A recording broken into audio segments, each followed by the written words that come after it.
छाती फुले कही पारिबो आमे होचो सरकारी जड़ामुंडा उच्च माध्यमिक विद्यालय प्रथम बैच। एई सुजोग आमे हमर जीवन रे पाई ना हूं, समस्त भाग्य रे सुजोग ते आसे नाही। एवं तुमे माने केउ जन्म रे की तपस्या करिथिलो जे तार फल प्राप्ति तुमको होईछि, यह भाबी जे आगामी जीवन को किपरि सरस सुंदर मधुमय करिबो सेई दिगरे ब्रती हो।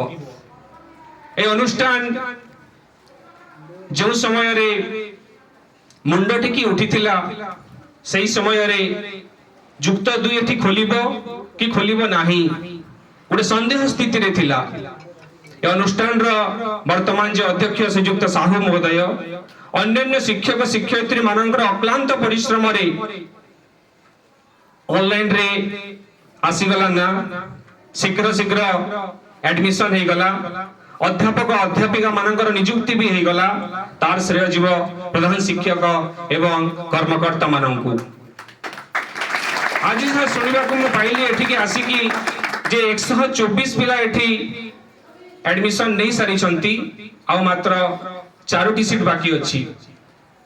एवं मु जो उच्च माध्यमिक विद्यालय रे अछि सेठी प्लस 2 रे फॉर्म पड़िथिला 928, सीट अछि 256, आ 700 800 पिला उच्च शिक्षार वंचित होतिले।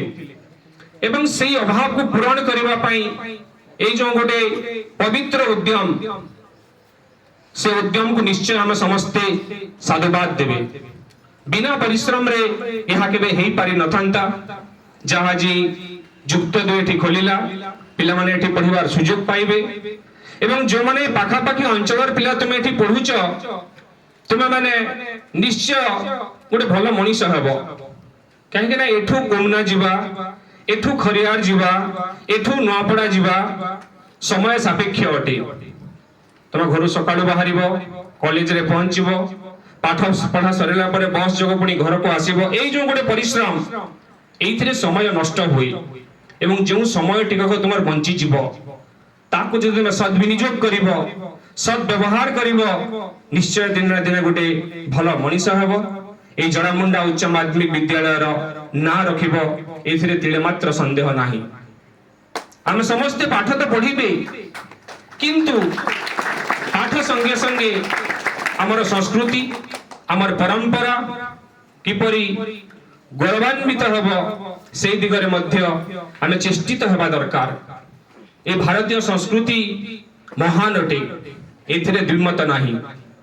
आमे जानिछु एई से भारतीय संस्कृति जेउठी कपिलवस्तुर राजसिंहासन परित्याग करी बौद्ध धर्मर प्रचार पई बाहरी पड़िथिले गौतम बुद्ध। राजसिंहासन मोह तांको रखि पारि नथिला। ए होछि सेही भारत भूमि जेउठी दस्यु रत्नाकर परिणत होंती वाल्मीकि रे एवं रचना करंती महान रामायण ग्रंथ। ए होछि सेही भारत भूमि जेउठी व्यक्ति स्वार्थ उत्सर्गीकृत हुए सामूहिक स्वार्थ पाई। एवं से भारत मातार संतान बोली आम निजको निश्चय गर्व करिवार कथा, गर्व करिवा विधेय अटे।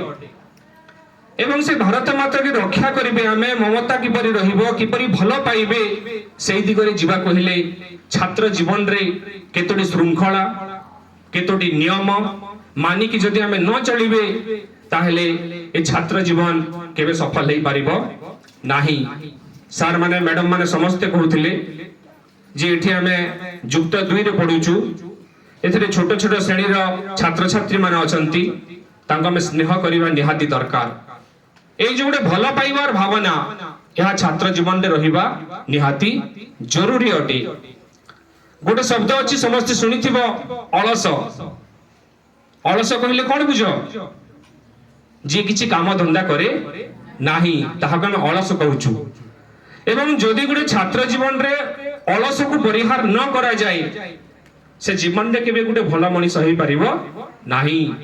भक्त कवि मधुसूदन राव तंगर कविता रे कहिसंती, हरे आत्मन निद्रा परिहरी फेडी चिंतार लोचन कर कर निरीक्षण निशब्दे जीवन स्रोत धाउची किपरि भेटिबा को मृत्यु सिंधु कराल रजनी रे आत्मन रे निद्रा परिहरी ए जो निद्रा ए जो आराम जदि आमे ताकू परिहार न करिछु आमे गोटे सुछात्र केबे जीवन रे हेई परिबे नाही विद्यार्थिना कुतत् सुखम सुखार्थेना कुतत् विद्या जे सुख खोजिब ता द्वारा विद्या हेई परिबो नाही जे विद्या को खोजिब से सुख को आपणैले से जीवन रे भलो मनीष हेई परिबो नाही एवं तुमको शिक्षा देवा पई तुमको गोटे भलो मनीष करबा पई एठी जो अछंती शिक्षक शिक्षयित्री माने एमा समस्ते द्वितीय ईश्वर ईश्वरी गोटे ईश्वर भगवान को समस्त हमें जानिछु एवं ए शिक्षक माननकु ए गुरु माननकु द्वितीय ईश्वर ईश्वरी बोली कहा जाए एमाने जीवन को गढ़िबा पई जो मंत्र दियंती से मंत्र बଳରେ आमे माने समस्त